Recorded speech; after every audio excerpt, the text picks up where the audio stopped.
It's Danny D on Hot 96.3. I'm sitting here with my special guest, Kid Ink. Hey. What's going on? Welcome to Naptown. Hey, what's going on? Chilling. Hey, how you I'm out feeling? here. It's feeling good out here. The weather's good out here. It is pretty good. I It's got. really hot though. It's a warm though. I need that right now. I feel like makes me feel like summer started. It's Okay. making me feel good. It really did. My summer body's right. I'm ready to go now. That's why I'm hurting right now. I'm trying to get that. But look, so you are fresh off your EP 7 series. Yes. You had the big one F with you with Ty Dolla Sign. Yes, yes. You both are super cool. So you got to tell me, how was it like working with him?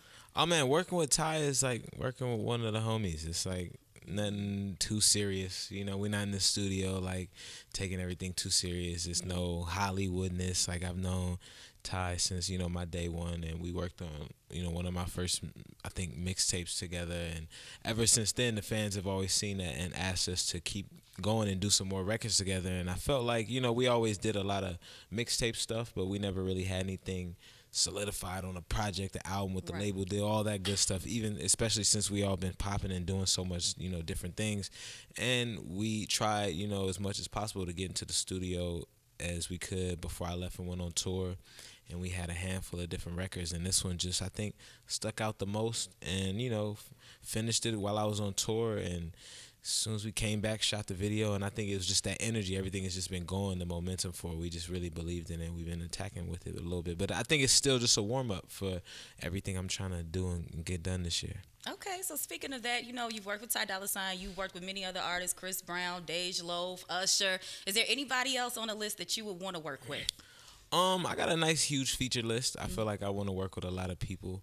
A thing with me too is I worked with so many people back in the day on mixtape stuff that I want to get back in with again. But for my just to-do list for studio sessions, I definitely want to get a session in, because I'm somebody who likes to write and do more than just like rap, hip hop, features and stuff. I want to take it and do other stuff and gain new fans and have fun with it. And I want to get in the studio with like Ariana Grande and like mix it up a little bit and switch things up. Some Justin Bieber stuff. I've been doing a lot of EDM stuff, having fun with that with Steve Cool. Aoki, Axwell, and Grosso. I like to bring my culture to other cultures and have fun with it. I'm never switching up what I'm talking about or who I am, but I want to do bigger music than just what I came up on. I was going to ask you about that too, because you were actually with an after school program, right? Making Oh yeah, beats, it was. I was like, producing. you know what it was? It wasn't really an after school program. Uh-huh. It was like a save young kids in the hood type thing. Like Okay, it was okay. like for me, I was in I think high school. It was like ninth grade, and I found out all my friends was rapping. So I was like, it's like six of y'all already rapping. I'm gonna just make beats. So we ended Dope. up going to this place in Watts, which I didn't go to school and live in Watts. I had to travel like a train, and like took like 30, 45 minutes to get there from LA. And I was going there, and this guy had came up on some dough, I guess, and set up this situation in Watts Towers where he had like bought all these MPCs and microphones and recording equipment, record players, and he was letting the kid. He was like, "Yo, this is the basics. Have fun with it and do what you do." And I don't even remember this guy's name. He was just trying to get kids, into music and out the streets. And I feel like I was doing that until one day I got robbed on the way there, and I stopped going because I ain't want to get robbed You no said, more. forget all that. Yeah, so I ended up having to invest in my own stuff Uh-huh. and then getting it at home, so I ain't have to take the trip all the way to Watts, because I wasn't from Watts. I ain't had nobody from Watts, and Right. I wasn't trying to be in the Watts streets like that. Well, you still did a good deed. We had some fun. So you're definitely a jack of all trades. You're not only a rapper, you're a writer, you're a producer. So how do you feel you've evolved with all of that, just I as an artist as a whole? I feel like as an artist as a whole, having all those different outlooks on things makes me just look at music and be a musician instead of being a writer or being a beat maker or being a producer or being an engineer. I get to actually feel like I'm a musician, you know what I'm saying, and feel like I do everything. Because even back in the day when musicians came out, you know what I'm saying, they did as much as they could for their own projects. They didn't just do one side or anything like that. So for me, it definitely gives me a bigger outlook on just when I attack music. I'm not just trying to write the verse better than I'm trying to do the hook. I'm trying to do everything equally the same way. So I think for me, I'm a little harder on myself, definitely, but it's Okay. cool though. That's dope. So what's next for Kid Ink? What's next for Kid Ink? Album 3 with the label. You know, I've been prepping for that. The 7 Series EP was a kind of a momentum build for that too, and really just working on new music. I think Kid Ink is gonna be a little bit more free to not thinking about, you know, the type of music he's doing and the judgment. I think you're gonna hear probably Kid Ink sing a little more, have fun a little more. Just I think I'm not, you know, thinking about too much with these next projects more than just making fun, and I mean having fun with making music that I want to make more than trying to please anybody in these situations. So Okay, well, we can't wait for that new music hitting. You know what? I got to ask you because you were chopping it up before the interview.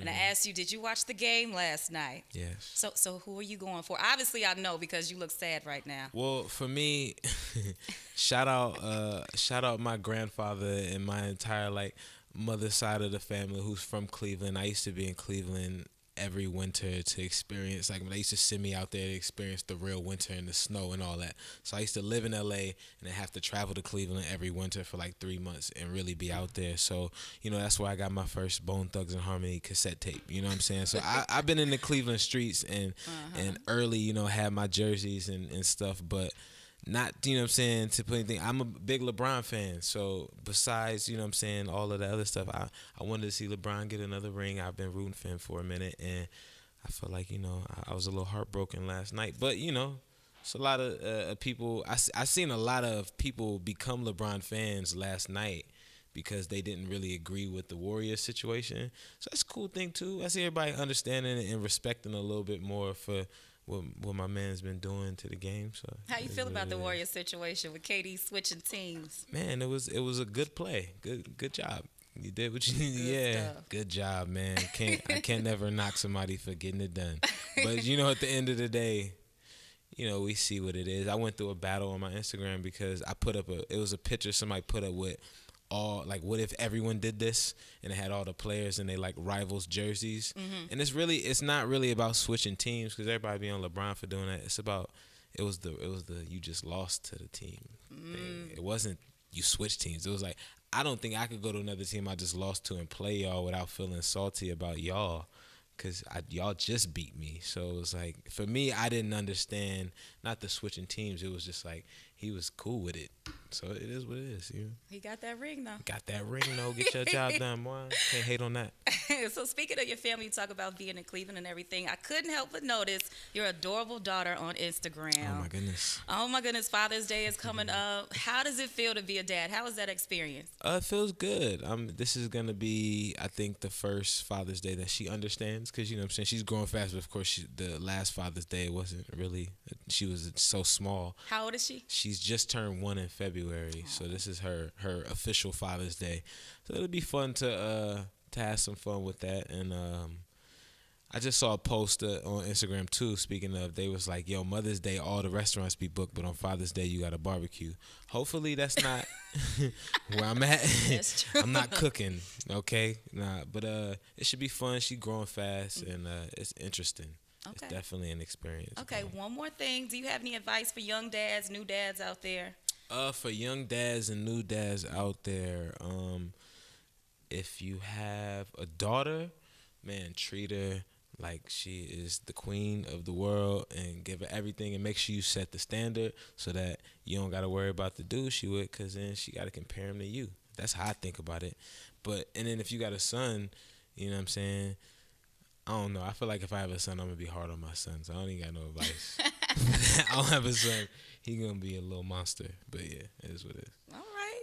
Kid Ink, thank you so much. You hanging out with us tonight at Indy Grand Casino, right? Ooh, we getting lit. getting I it heard in. casino, and I got excited earlier. I was like, oh, casino. Yeah. So I got to make sure I leave my wallet at home. We gonna have a good time. We All right. gonna treat you right, all right? Okay. Thank you, Kid Ink, Danny D, Hot 96.3.